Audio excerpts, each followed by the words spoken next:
Hello and welcome to this week's weekly missionary roundtable. We are all together and so happy to be here. We are joined by our fearless leader, Mr. Mike Pettengill in overcast Southern California. How are you doing? Hi. He's very excited to be here. And my favorite buddy to talk about Marvel with, Mr. Anthony English. How are you doing? What I up? promise they like being here. They like hanging out. And I'm Alli Hazrati. We are so happy just to be with y'all this morning and happy that y'all joined.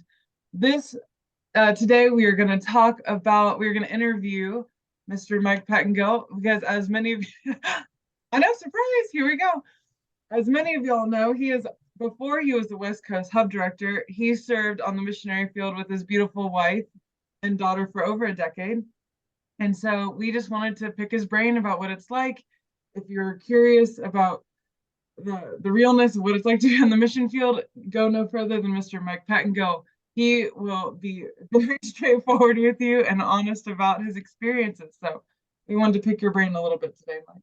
So, Mike, let me start off this interview with you, my friend, and ask you, where did you and your family serve, and from like how long were you in that location?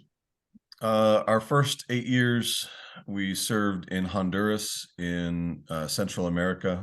Honduras is and was the murder capital of the world, and it was the second poorest country in the Western Hemisphere behind Haiti.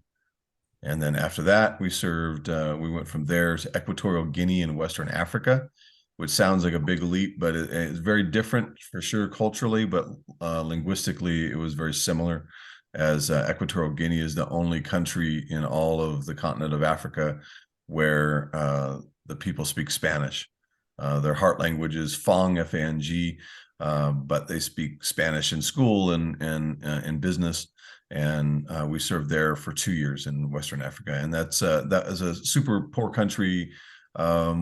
We didn't have electricity most of the day, a couple hours a day. We caught our rainwater, our drinking water, we caught as rainwater off of our roof. Um, Internet was at best dial-up speeds when we had it. I usually have to wake up at like 2 or 3 in the morning to send out a blog post, and like not just lions and tigers and bears, but like snakes and bugs that could like kill you in your sleep, and just crazy stuff, voodoo witchcraft and an oppressive government and all kinds of neat stuff. No big. Well, my first question, Mike, you might have already answered it, but I would, in more of the spiritual realm, what was the biggest obstacle that you felt you overcame with the strength of God while serving on the mission field? Um, so I'll give you two stories, but I'll give you a kind of a proviso to begin with. Probably the biggest thing that impacted us was the fact that Facebook kind of came around right as we were going on the mission field, 2006, 2007, and everyone thought this is great because missionary is going to be able to keep in contact. What we found it was a time for us to stare back at our friends back in the US and just be appalled that their life went on without us, that our nephews had kids, had their own kids, and our friends' kids graduated, and just life went on, and people were happy, and you think, well, that's good. It's like, well, it is, but life went on without us, and we saw our family and our friends move on without us, and it was something that shockingly hard. And that was probably the biggest overarching thing that took over that whole 10 years, was just watching our friends be blessed and have difficulties, and marriages and divorces and births and deaths, and we just couldn't be there to be a part of that. So that overarching a big thing. Let me give you just two stories of violence that we encountered, and it was a lot of difficult times. We were in some very, very hard places, and And so the first one was when we were in Honduras. We were in a doing primary our work was, my wife and I, our work was in a very poor community, and we'd been there a few years and got to know a lot of people. And the MS-13 transnational gang moved into that small community a few years after we had been there, and like instantaneously there were reports of rapes, and there were bodies showing up and murders and stuff, and the community got just froze with fear. And we had planted a church in that community. And I was talking to our pastor of that church. I'm like, man, this is not how it's supposed to be. People are not supposed to be afraid to literally walk down their own streets. People aren't supposed to be forced to pay protection tax every time they walk into their own community. Parents aren't supposed to be afraid to let their kids walk 5 blocks to school. Parents aren't supposed to be afraid to send their kids down to the corner store to pick up an egg or two so they can make dinner.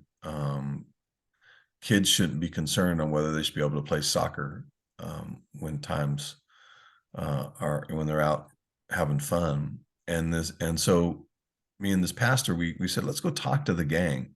Let's go see if we can interact with the gang. And so we hopped in my truck and we drove down. We know where the gang always hung out, and we knew the gang leader's name was Brady.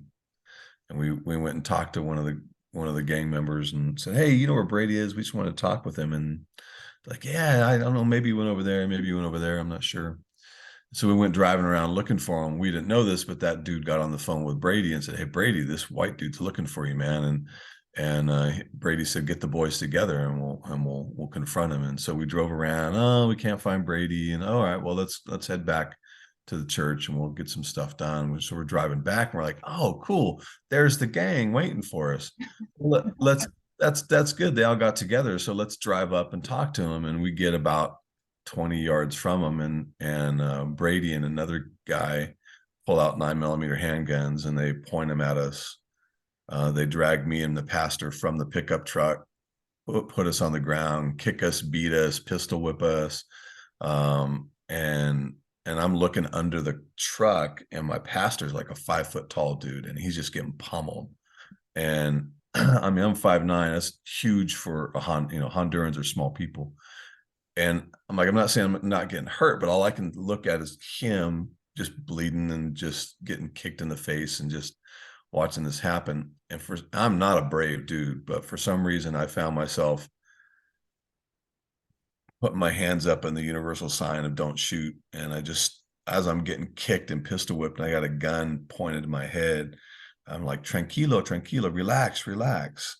And I stand up, and I don't have no clue why I did this. And I'm still getting punched and kicked and gun put up to my head. And I'm like, relax, man.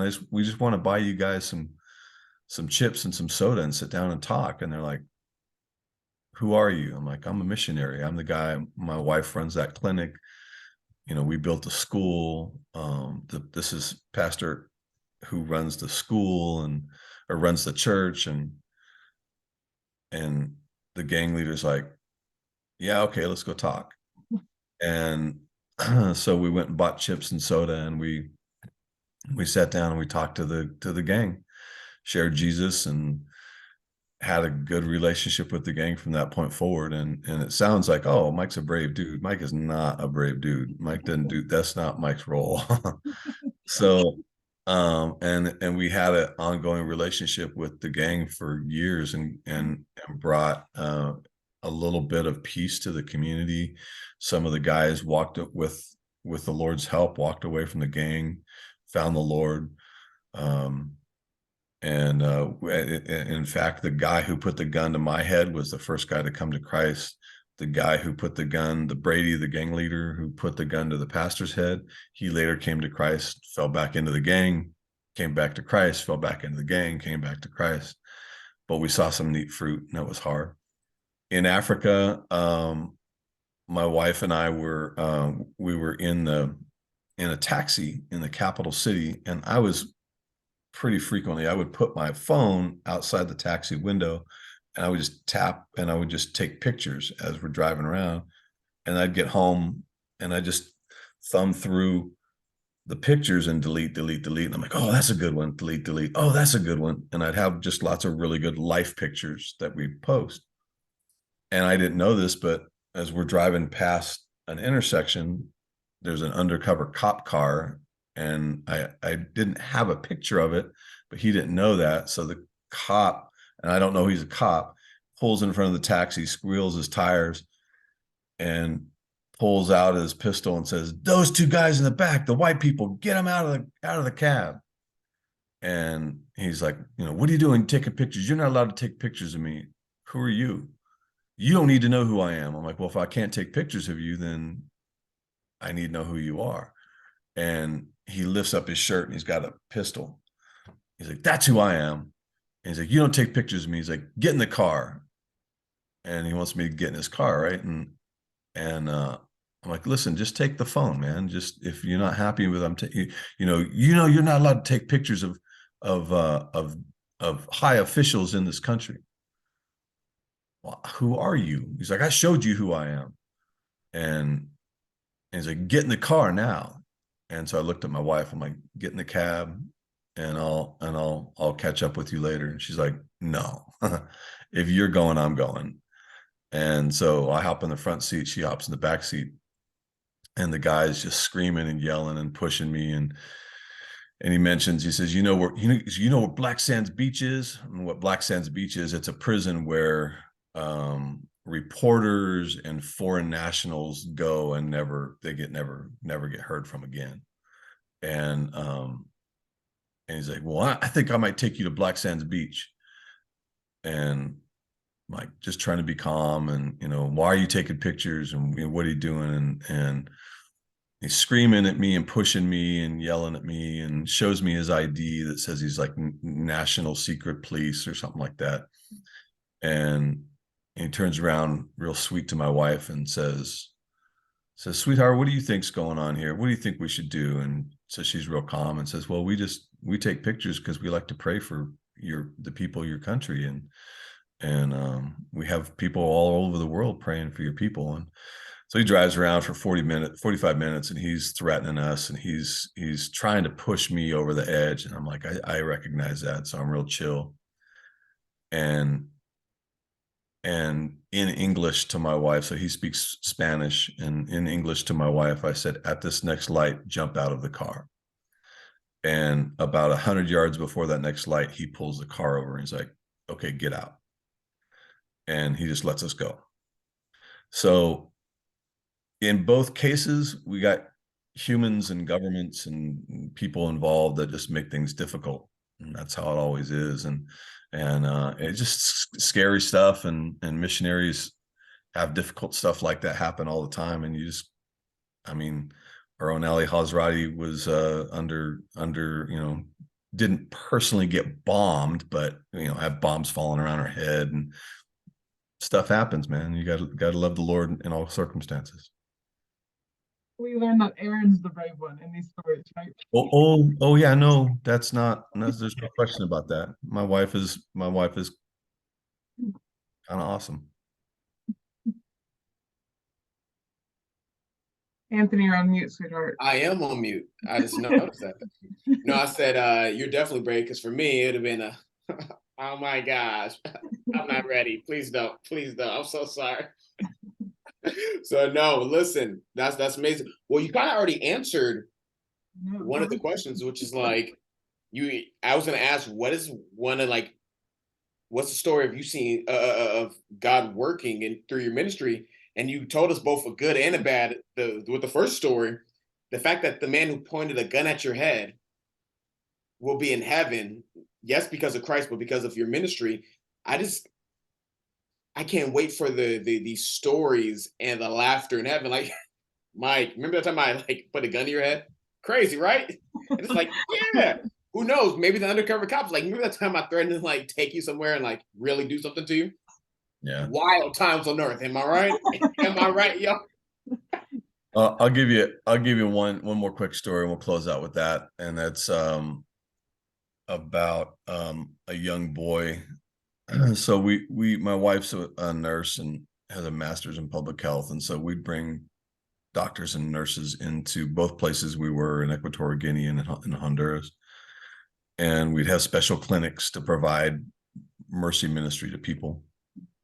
And the Lions Club collects your old glasses. They sort them by prescription and they send them out all over the world. And we were fortunate enough to come across a ton of these Lions Club glasses, and they're old stuff, but they work, right? If you need glasses, you need glasses. You don't care what they look like. And so we had this eye doctor come in, and he's doing tests, and my wife's helping. She's translating, and she's doing eye tests with people, and then he'd thumb through and he'd find the right glasses. And the clinic's already going, and people got numbers, and there's people out the door just waiting. And this lady comes up, and it's a lady we'd been in that community for years. We'd never met her, and we'd never met the little boy that she had with her. A skinny little boy, looked like a bobblehead. I mean, his big, massive head and a skinny little toothpick body. And he's probably 6 or 7 years old, but we'd never seen him as a trip because we've been in that community. There's only like 2,500 people in the community. We knew pretty much everybody. And she says, my son can't see. And my wife's like, no, man, we've already, come back tomorrow. Like, can you just help him? Just take a look at him. And so my wife does this, how many fingers do you see? He's like, I don't see fingers. And he's like, all right, well, let's get you in. So the doctor is looking at the boy, and the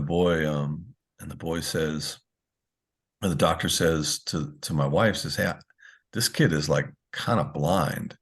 I mean, if he's looking at people, he sees like trees in the wind. I mean, he doesn't see anything. He's like blind. And his mom's crying. She's like, yeah, I can't let him out of the house because he can't find his way home. And that's how blind he is. And so he can't go to school. He doesn't know how to read. He doesn't know how to interact with other kids because he's been so blind all his life. He's just been like 7 years old. He's pretty much never been out of his little home, which is a one-room shack, right? And so the doctor's like, hey, I found a pair that will work for him, but take a look at them. And they're like these big 1970s women's glasses, right? And literally they put them on this kid and they stick out past his head. I mean, they're so big. And so my wife goes, so how many? He goes, before she finishes the sentence, 3, you got 3 fingers. And so he's walking around and he walks out and people are laughing at him because big glasses that stick out beyond his head, and his eyes in the magnification are so big. And the kid probably weighs like 55 pounds, but he's so excited. Now he's running around and he's talking to people, and he's like, that's who you are. I never knew your face. And he's for the first time in his life, he can see, right? So the next day, we come in, and we've got a red pickup truck, and nobody in the community's really got vehicles because they're so poor. And so kids always come running out to greet the red pickup truck. And this kid comes out in these big old glasses, and my wife goes and picks him up, and she's talking to him and says, hey, where's your house? Oh, I live over here. I saw your truck for the first time and I knew it was you. And so I came out to see you. And she said, how do you like your glasses? And she said, you know what? All the other kids make fun of me because they think I look stupid, but I don't care because I can see now for the first time in my life. And his mom was so excited and thankful that the mom and the little boy joined the church, and she accepted the Lord. And that's what Mercy Ministry is about, is that people see the Lord's hands in what men do to glorify the Lord, and the result is they want to be a part of that family. And so that little family with a boy who could finally see, looked goofy as all get out, started to love the Lord, started to attend church. Amen to that. Thank you so much for sharing, Mike. Your humility does exude out, and Mike is an awesome missionary. If you ever want to ask him more questions or stories, I've heard a lot of stories, but I always ask for more because it is so amazing how God has worked in your and Aaron's life through ministry here and abroad. So thank you so much for sharing. Yeah, And man. No, I was gonna say we love you, and man, that's just a really good testimony of how God has used you and Aaron in missions with MTW. And yeah, we just we're thankful for God's hands working through you and through it. Yeah, God's always awesome. Amen. But thank you all so much for joining us today and listening to these awesome stories. For more content, visit our YouTube page with the link below or above, whether you're on Facebook or email, wherever you are. Just check us out, what MTW's West Coast Hub. But we love y'all, and we'll see you guys next week. Bye.